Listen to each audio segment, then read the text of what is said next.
Welcome to the Gynergy Effect, where energy meets intention and transformation begins. We're your hosts, Garin and Yessi, partners in life, love, and purpose. Here to share the tools, truth, and stories that helped us build a life from the inside out. Whether you're seeking deeper health, conscious relationships, or your next level of purpose, you're in the right place.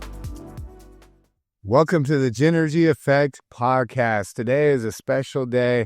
We have my great friend Anna here with us, and she's going to be asking me questions about the end of the year's reflections and how to prepare yourself going into 2026. Wow, I said it, 26, and maximizing the connection that you have with yourself and not wasting another year doing something that's not in alignment with what you desire for your life.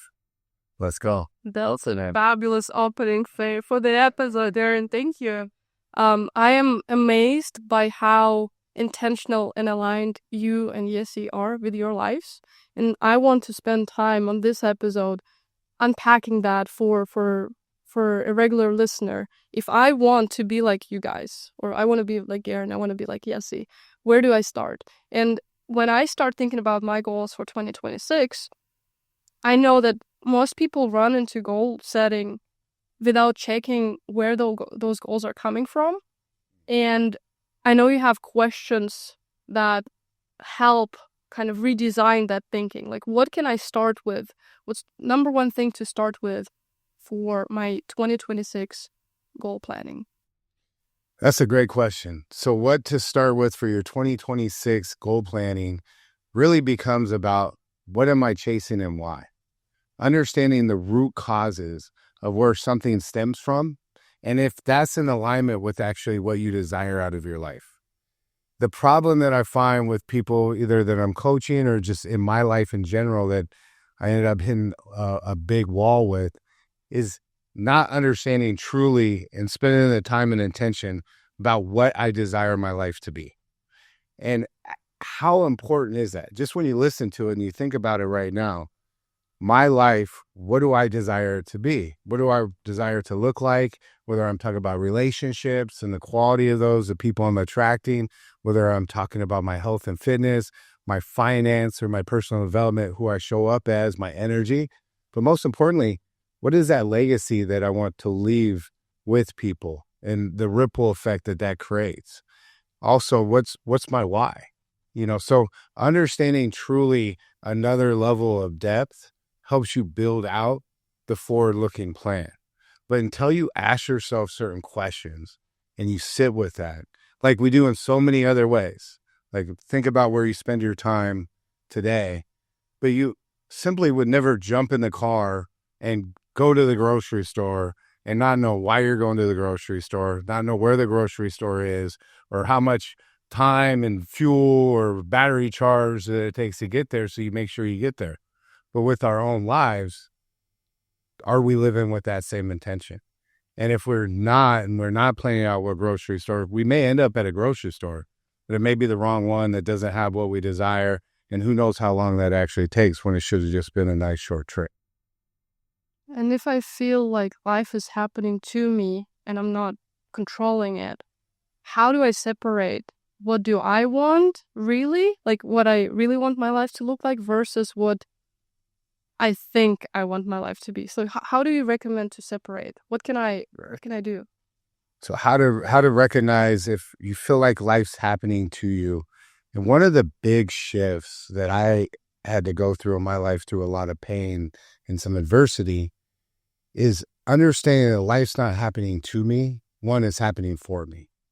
And if it's happening for me in a way that's very uncomfortable and it's painful and I don't desire to be there, that's happening for me because it's teaching me and it's telling me something. Showing me that staying in the same place, continue doing the same thing is going to create an outcome that is not desirable to what your calling is for your life. And you have this intuition. I mean, I'm sure if you're listening, you know that you have this voice inside of you that resonates and connects with you. And it tells you whether what you're doing is right or wrong, whether you're in the right place. Maybe you wake up in the morning, and that's when it hits me mostly. That's when I'm most connected to God, to the source, to the whatever it is calling at you. But you know if you're in alignment, and listening to that becomes so important, and tuning in to teaching yourself to listen to that voice and then take action around it. Understanding that where you are in life is one, an indication of the patterns and the habits that you've had previous to that. Mm-hmm. And two, the uncomfortableness is coming from being out of an alignment. So Oftentimes when people get lost or when they're about to ascend to the next level of their life, they are facing the moment where their goals are changing and they're realizing they were driven by ego, not by purpose. And that moment is usually a tougher one when you realize that your previous goals no longer matter to you. So have you had that moment, and how do you recommend to handling it? yeah, that's a great question. I mean, in my life, I've been through a couple big, just almost metamorphosis. And when you grow up with not a lot and you're driven to, what's important at that time is success. What does success look like when you don't have much? It's having a lot of things, and at a young age, I accomplished that. I was able to utilize that pain as fuel. But what I realized is I was able to go through and accomplish, financial success. What it didn't help me accomplish was the success of healing myself. And then when I was put under a lot of stress and situations, you would start seeing unhealed wounds. That's when they start to show. And you can utilize that pain to get you to a certain point. And when you're sitting at that point, that's when I remember Mike Tyson had this quote is, who brings you to the dance, that's who you leave with. Because when you get to that point, that's when the devil likes to come. And when you're when you're not doing much, the devil doesn't care. He'll leave you alone. You're already doing what the devil wants you to do. But when you're accomplishing and you're driving and you're so just focused on this one pillar, that's when the devil can come into play, because you're most exposed to that. Because you've leveraged yourself in such a way that you're not feeding other parts of you. And I say this because somebody listening right now, they might be going through the same thing I did, where I was running a company with 100 employees, managing through COVID, and just depressing everything, all my feelings of what was going on inside me. And then my grandma died, went through a divorce with my business partner and ex-wife, and then my dad died all in the 6-month period. And it broke me.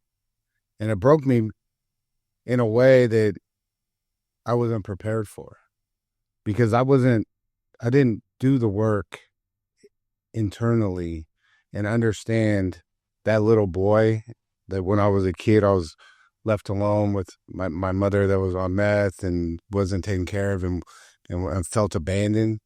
That little boy never addressed those. The little boy fell into patterns that weren't in alignment with the dance partner that I came with, right? And so the values that get you to a certain point, when there's all this opportunity and you're in this mode of success and your ego starts showing, that's what will take you off track and put you in a different place that you don't desire. The thing is, you have a voice that we talked about that will tell you, hey, you're moving in the wrong direction. And if you're not in tune with that, if you're not taking time to really journal. If I'm journaling, what prompt can I use to ask myself and to help with that realignment? One would be, if nobody was looking, would I still want and desire what I do now? And what do I mean by that is, if it didn't matter what other people thought, would I still be pursuing the goals that I'm pursuing now? Because a lot of us end up doing stuff for our ego or for other people that aren't the calling that we have for ourselves. And we know that calling. That calling is our inner child knows it, knew your whole life what you're meant to be. And that's why I'm here doing this, is because I've been outside of that calling. I've built a business and, ended up going through all types of adversity, and it failed. And the reason it failed is because I didn't have that calling to that. I couldn't continue through all of the adversity that it took, and I don't give up. And so for me to get to that point of realization it had to hit me as hard as it possibly could hit me. And for me, that lesson almost ended my life.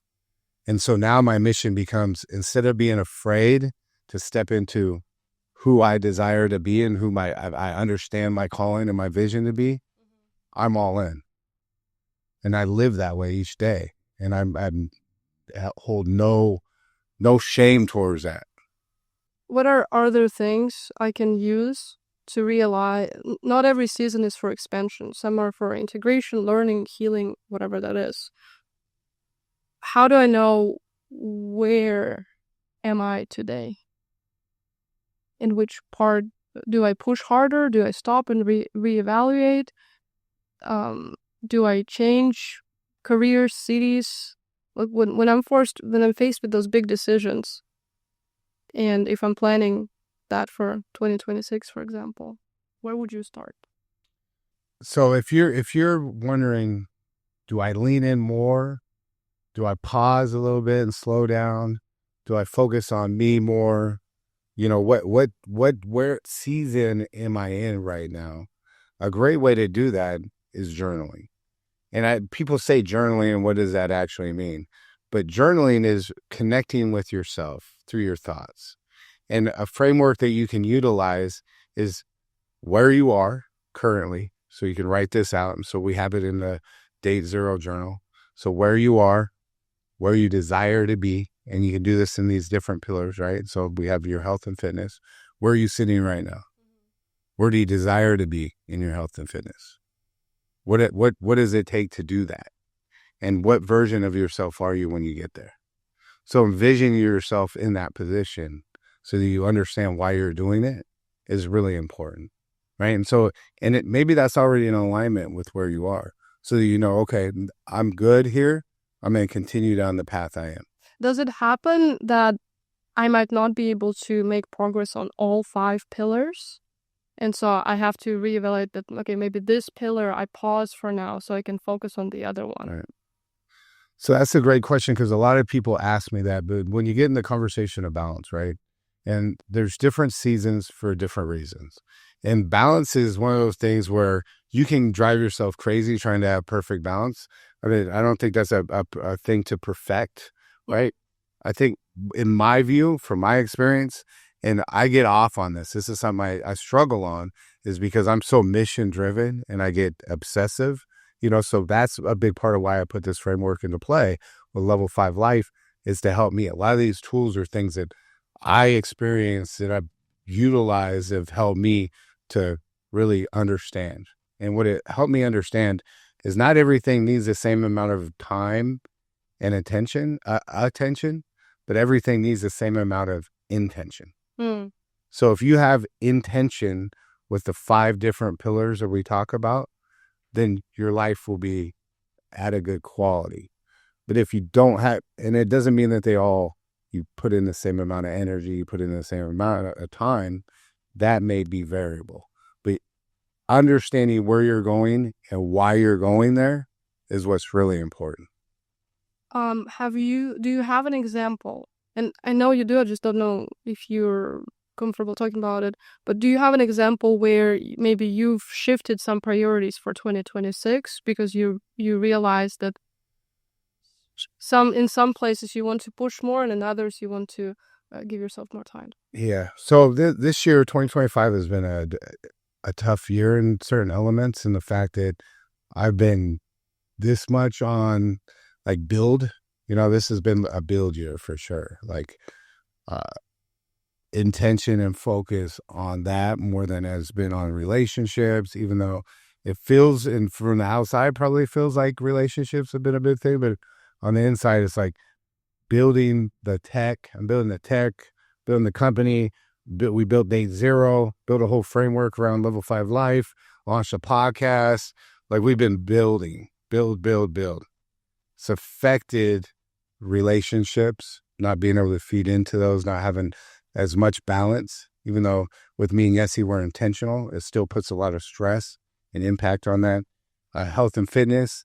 At times, I'm always committed to health and routine, but at times I haven't been taking that extra steps to take care of, because I've broken my neck, I've broken my back, almost had my arm amputated, and I still work out all the time. And I've always been in this mode to push through pain. At a certain point, you can only push through so much. And so I haven't been taking that time to doing yoga, doing Pilates, to stretching, and really taking care of myself and being intentional. And I've been behind a computer this year, which I've never spent. I've probably spent 1,000 hours plus, for probably even more than that, behind the computer, developing out this platform, the SaaS platform. And so as I'm doing that, I'm also putting a different stress and load on my time, on my energy, on my body, because I'm just sitting like this, right? So this year was about creating impact. And so I have a word for the year, and I'm reflecting on what the word for the year is next year. And the impact that we're creating this year was through building. So building a community, building the Day Zero program and framework, building this platform, building Level 5 Life, launching the mastermind with Level 5 Life, connecting with those people and really helping lead and guide them. And with leading, it's just being a mirror for people. Like, it's not that you have to know all this stuff, but if you can sit and you can allow people to see themselves, that is a great way to lead. And that's very powerful, because a lot of times we just don't see ourselves clearly. And so that's a big part of these frameworks, is really connecting within yourself. Right? Tell me more about having a word for the year. What's that for? So word for the year is, when I wake up in the morning, before I do anything, I visualize my day with impact. So every day I wake up, I visualize my day creating impact in the world, in myself, in my relationships, whatever it may be. And so when you set a tone and you set a word like that, that becomes a core value, and it becomes an anchor. So impact was my anchor for the year. So I knew if I had a question of, do I go this way or this way, that anchor would help guide me which decision to make. Mm-hmm. Right? And so impact, is it creating impact? If it is, okay, I'm going to do it. Mm-hmm. If it's not creating impact, cut it out. For instance, me and Yessie both didn't drink this year. Like we did, but it's not that we had to stop drinking or that was an issue. It just wasn't in alignment with creating impact. So we cut that out for the whole year. If I do it next year or not, I don't know. I don't really have a desire to drink, but I don't have to limit myself either. I haven't made that decision. But what was nice about making that decision is it became a non-negotiable. So once it was non-negotiable, we don't do it. A couple of years ago, I didn't watch TV for a year and a half. So I didn't even have a TV, right? So making decisions in alignment around what your goals are and what your vision is, those are really important. So what is being called to me for this next year is abundance. That will be, right now, that's what I'm sitting with. And I think that's going to be the word for the year is abundance. What's your take on New Year's resolutions? Do they work? My take on New Year's resolutions, and if they work, they can work, right? But if you write down a New Year's resolution and that's the last time that you look at it, what are the odds that you think it's going to work? There's a stat that huge percentage of people forgets their New Year's resolution by mid-February. Right. By mid-February, you already forgot your New Year's resolution. And that was one of the most important things for you to be either embody your identity of for the new year or to accomplish for the year. And by mid-February, the majority of people have already forgotten that. And so what that tells you is people aren't living with intention because it's just not taught to us. It's not their fault. It's not. It's never. Yeah. There's no education or there are a few books about it, but rarely it's mentioned in the family, unless you are like a very goal-oriented family. And I will tell you, once you put intention on what your goals are, your whole life changes. Because when you put that, what your resolutions or your identity is, or that word, you put it at the forefront every single day, it becomes very easy and clear to make decisions. And when you get off path of that, you understand that very clearly. So if I'm going straight and here's my target, okay, takes me this long to get there. But if I'm just a little bit off and I have big goals and visions for my life, just being a little bit off becomes a long ways from the target. So, but if I have guardrails like bowling, if you have bumpers, if you don't have bumpers, you could throw it off to the side, you go in the gutter, right? How many times in life have we been in the gutter because we got off track? I know I have, right? And that's painful. But if we have those gutters or the bumpers, and that's what day zero is. That's what level 5 life is. That's why we do what we do, is because I don't want people. I have a desire to help people not go into the gutters because I know how painful it was for me. So if I can help shift that and we can be a mirror, we can be the bumpers, then let's be the bumpers. Yeah, that could create a lot of impact for other people. And I know you talk a lot about how identity change is important. Yeah. So how do I get ready to understand like goals could be temporary. Identity is with us and identity lasts. So how do I go about even thinking about it? Where does my identity is? Like, how do you connect goals and identity? Like, is one part of the other? Like, how do you think about it? Well, one thing that's great about identity is you can shift your identity at any moment. And so what we were in the past, the mistakes that we made, the adversity that we went through, the trauma that we've been through, so many times we take that into the present, and that's what we understand our identity to be. And the people that have been able in history to overcome some really hard traumas. And Viktor Frankl talks about this, Man's Search of Meaning, I think is the name of the book, but he has some great books. There's a ton of books reference this. But when you go through trauma and you go through suffering or pain, or you go through loss, or you fail and you feel like a failure, and in this moment now you carry that as part of your identity, that will create more of what you don't desire to be. That would create more pain, more failure, more issues. And I when I went through my time, as resilient as I am and as happy as I am and as much as I share joy, I felt like a failure, and I embodied being a failure. And everything I tried to do would end up failing, and I would sabotage it in some sort of way. And it was always somebody else's fault or something else that happened or things outside of my control. And maybe some of it was a lot of things out of my control. But I still have the ability to own that and be in that identity. And that identity wasn't one of success, wasn't abundance, was of impact. Right. And so what happened in your past doesn't have to be predicated on who you are in this moment right now. And right now, you can make that shift. And how do I make that shift? Because that's a great question, right? You can say, hey, Gary, oh yeah, I know. Okay, I'm not the same identity of the past, so that's easier said than done. But writing out what it is your highest self is the first step to that. And what do you mean my highest self? So if you envision your life, 10, 20 years from now, it doesn't really have to be a time, but visualize your life exactly how you desire. Go through and be in that present moment, whether it's where you are location-wise. Maybe you're in La Jolla in California on the cliff edge overlooking the ocean, and that's where you desire. And you wake up and you have a family and you have kids and you have breakfast together and you're just super connected as a family, and that's really important, and there's so much love in the house. Or whatever, or you have a successful business that's operating and doing these things and creating impact in the world, or you wake up full of energy and you're living the life, but really get granular. So I always like to envision my highest self and the perfect day.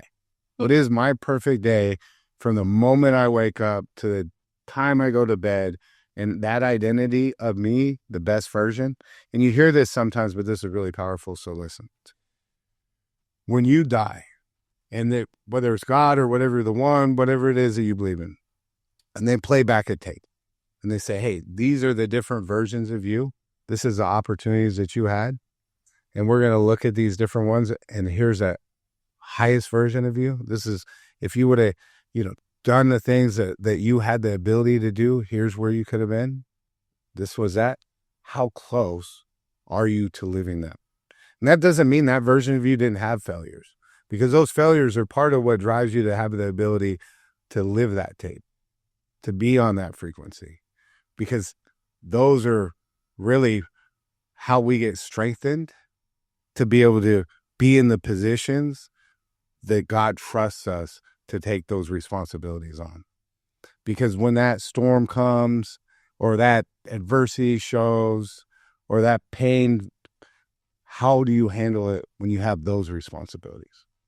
And I couldn't be in the position I am and taking this journey that I am right now if I hadn't been through what I was as a child, didn't have that real estate and have that success, and almost died on a motorcycle.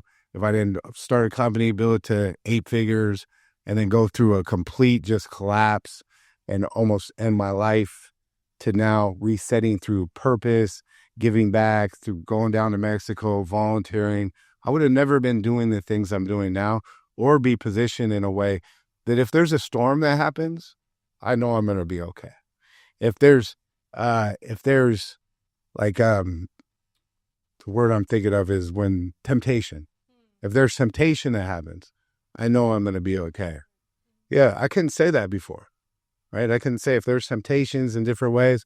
I don't know if I had that strength, and I didn't have that strength before. Now I do. I'm very solid in my foundation of knowing who I am, what I desire, and how to get there. Am I there right now? No, I'm not. Am I there in my mind and what I embody? Yes, I am. And I think that's a really important part, is if you embody that spirit of what it is that you desire to create out of your life, everything else will catch up to that. You know what type of person you need to Right. become to be able to do that. Yeah. All right. So to summarize what we just walked through. Yeah, because it was a lot. That's okay. This is good. So we talked about, and maybe I want you to summarize it back to me, but we started with differentiating, right here, that would be right here. We started with differentiating ego-driven goals from purpose, and finding purpose-driven goals, realizing that what I'm doing no longer matters to me, and then shifting that.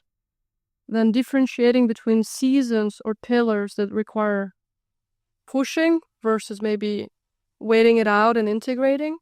And then we talked about embodying the change. Yeah. It's not so much about the goals. Well, it starts with the goals, but then it gets transformed through you changing your identity and becoming that person who can hold those goals and achieve them. Right. You know, I want to clarify one thing too that has been an important realization I had, because I get so obsessive with one thing that I may let something else go, right? And so if you're thinking about transitioning into your life, whether it's a new vision for your life, on a new business that you want to start, or just a new career path that you desire to go down, take the time to write out what it is that ideally what it is that you commit to happening before you make that transition, right? So then understand what it is and why. Why does that need to happen? And you may end up writing a bunch of things and then be able to cross those out. So if you go, I desire to have X, Y, Z, maybe Y is really the most important part, right? So then I can feed into, okay, before I start a new business, here's what needs to happen for me to wind this down. And I'm going to go through that. And at the same time, I know I'm going to start moving towards this goal. And I'm going to position everything, prepare myself, and then create that transitional point. So you're talking about like strategically preparing for the change you desire. Right. And then taking action around it. Because you can plan forever.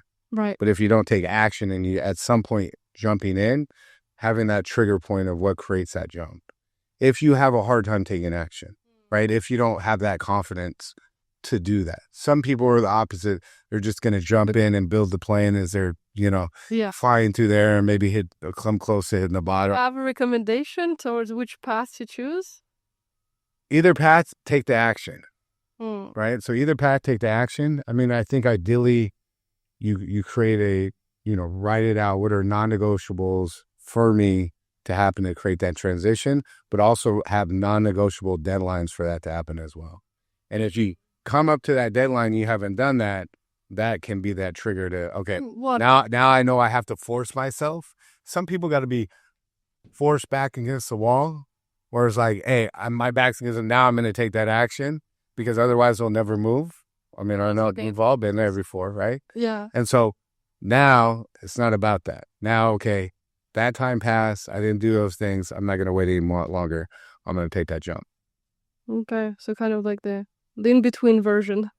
Right. Yeah. Preparing for the transition, but if you don't do it in time by the deadline, then you're forced to jump because you committed to it. Right. And then a lot of times what we find is, building the plane in the air, like through experience, through trial and error, is always a better plan than trying to make the perfect plan. Because the perfect plan doesn't exist. And you can get stuck. I know I work with a lot of people. That's the one thing that they desire from me is give them that little kick, right? Where otherwise they're just playing, they don't take the action, they get stuck. It's like, these are high achieving people, and all you got to do is ignite it. That's why you need a facilitator. You need, like, when we work out and we want to get the most out of something, Right. we want to work out with a coach. If I'm ascending in my career, I want someone to hold me accountable, to help me go beyond my standard effort. Right. And that's the ego that says, hey, I'm at a point I don't desire to have a coach or need a coach.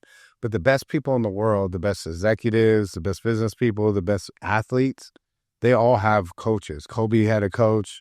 Michael Jordan had a coach. Tim Grover, business people all throughout, whether you own your own company or you just want to extend as an executive or maybe even an artist or whatever it may be. If we don't have that accountability or we don't have that mirror, and sometimes it's just saying, yeah, it's okay. Like, yeah, sometimes we get in a place, even though we don't need permission, we feel like we need permission. I've been there many times. And so having somebody that can be a mirror says, go, is all we need to set them in motion. And then to just have that check-ins, like, hey, are we on track, off track? Because such a valuable thing. So if you want to 10x getting to the place that you desire to go, have the accountability. Have somebody that can help guide that or be a mirror for you to help reflect you, to be able to honor your commitments. And when you start, because we all go through these ups and downs a little bit, and then shorten that valley point and raise the peak. Let's shorten the valley, raise the peak. Shorten the valley, raise the peak. And if you're constantly just shorten the valley, raising the peak, you're ascending. Right. But if you're constantly going, and then like this and that's one of it's a painful journey. And two, is not necessarily sustainable either. All right. So just to summarize, I guess the takeaway for me is get clear on what am I chasing and what are my goals. Make sure they're not ego driven and actually lead me to the life I desire. Then I identify the right season of time to do it and maybe the right pillars of life to push. Right. I design my identity and realize who I must become to be able to achieve those goals. And then I make those commitments and then find a way through external network, again, through coaches, through the community to honor those commitments. And a big part too on that is how we speak to ourselves. So I got a question for you. Would you ever speak to your best friend, your partner, some acquaintance, the way that you speak to yourself? And if the answer to that is no, why in the world are you talking to yourself that way? And I think probably everybody listening may be able to resonate with that, because that becomes a painful truth. And when we start becoming mindful about our self-talk, and then we cut out anything that's not in alignment with that highest version of us, that gives us a lot of power to unlock another version. Because if we don't believe, then how are we opening ourselves up, right? So meditation, journaling, those things help with that. But just being aware, and some of the easy things to be aware of how we speak too is when I say, I want to go, do better in my career. I want a better relationship, or I need a relationship. It puts us in a state of lack, Right. It puts us in this state that Like we don't deserve that almost. Like that's not us. But if we say, I desire to be in a great relationship, I desire to have success, financial success, or I commit to building my business. Oh, I like the I commit yeah. to closing this deal. I commit to becoming the person that attracts the partner that I desire. When we use desire and commit instead of need and want, that shifts so much. And so I recommend right now, listen to the words that you're using. Are you constantly in this state of scarcity and lack because I need this, I want this? It creates a separation from you and what it is that you desire. Or are you using the words, I desire to create this outcome, or I'm committed to this process. And if you're using those words, that will help drive you down the right road. Love that. Well done. I'm usually really bad at finishing these conversations, but I think we're out of time. If you have one phrase to finish this with, I'm all ears. Well, I'm curious for you, what was the biggest takeaway that you had from this? My takeaway, I have two. The last one is about usage of words and commitment and desire versus need or feeling like I have to. Yeah. That would be one. And then the other one, because I'm actually already good on my goals. I write goals every year. But do I think about the identity shift that my goals require me to go through? I don't. I'm missing that part. And then now the question will be how to match that together.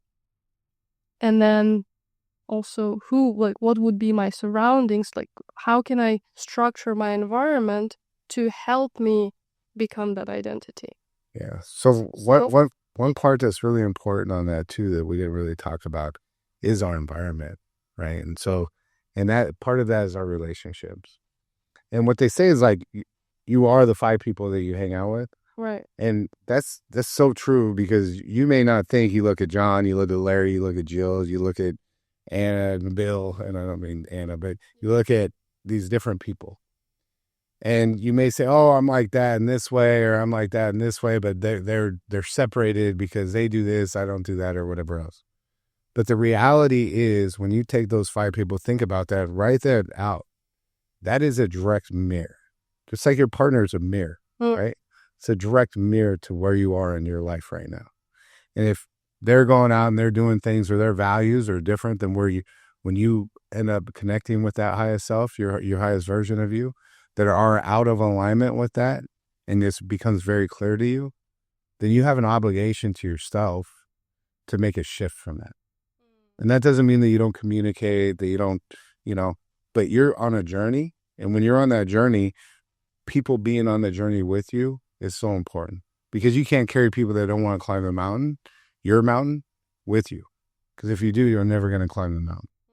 And so you really got to understand, what do I desire from this life? And if it's just being where you are right now, that's okay. I mean, I'm not telling you not to do that. But if you desire something more from your life, doing that audit is really important. And then it becomes, how do I attract? How do I surround myself? And how do I find more with people, like-minded people, higher frequency, right, or people who that are connected with my highest self? Yeah. And I will tell you, once you start living in those values, you'll attract those people, because you'll start putting yourself in places that attract those people. So for me, it's the gym. I attract my relations in gym.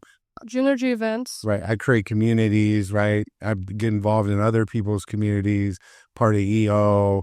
I'm part of a book club. I'm part of, Association of Excellence. There's a lot of different things that I'm a part of that, okay, this other person, they have that same intention too.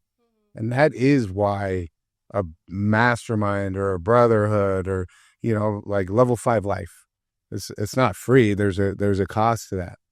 And there's an energy and time and everything. But when you enter into that, everybody else made that same decision with you. There's such a filter of Right. what type of people would be in that community. And so like level 5 life, it attracts a very incredible, like high achieving, high earning, but really more important, it attracts people with a great heart that want a life that's bigger than themselves.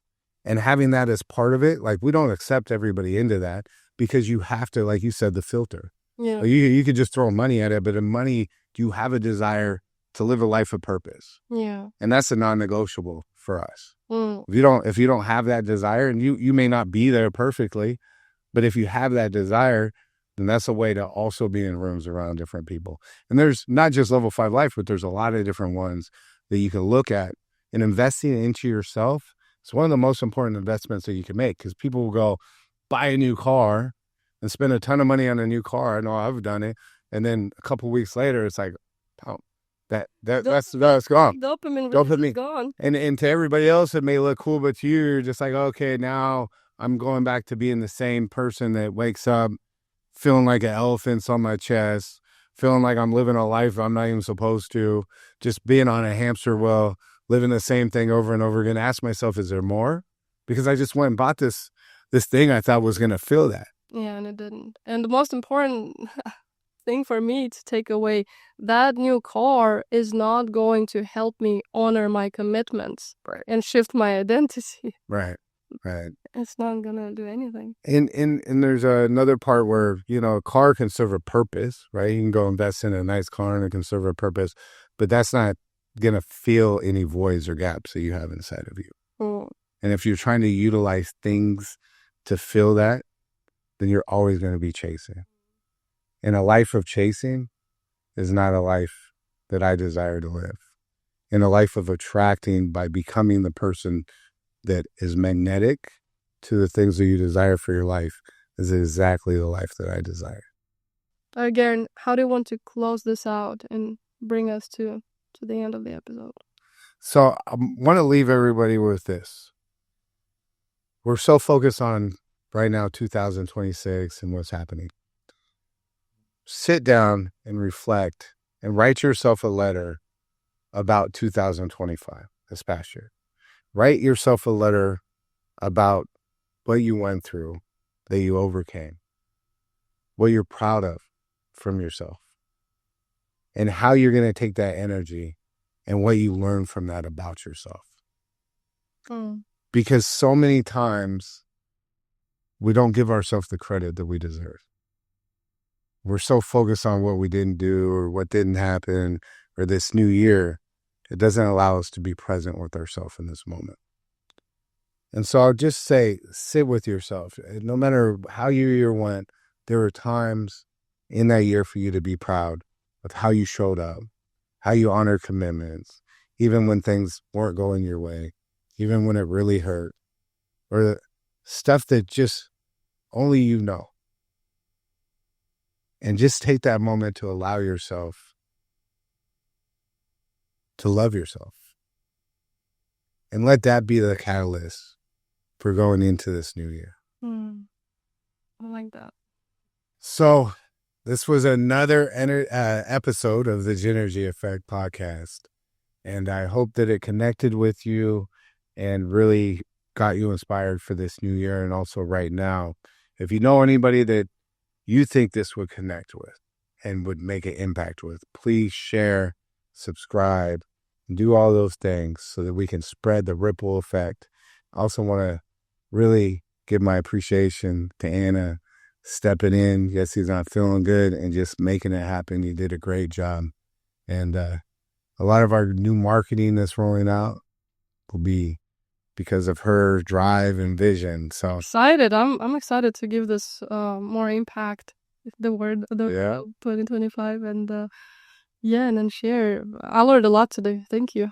Yeah, welcome, and look forward to this new year, going into it with you and all the great holidays that we have, and to a great, long, strong foundation of abundance and impact. All right, everybody. I'll see you soon, and I'm grateful for each one that took the time to listen. I don't take that lightly, and I know your time is valuable. So thank you. If this episode spoke to your soul, share it with someone you love and tag us at the Gynergy Effect. We'd love to connect. And remember, Your energy is your power. Use it with intention.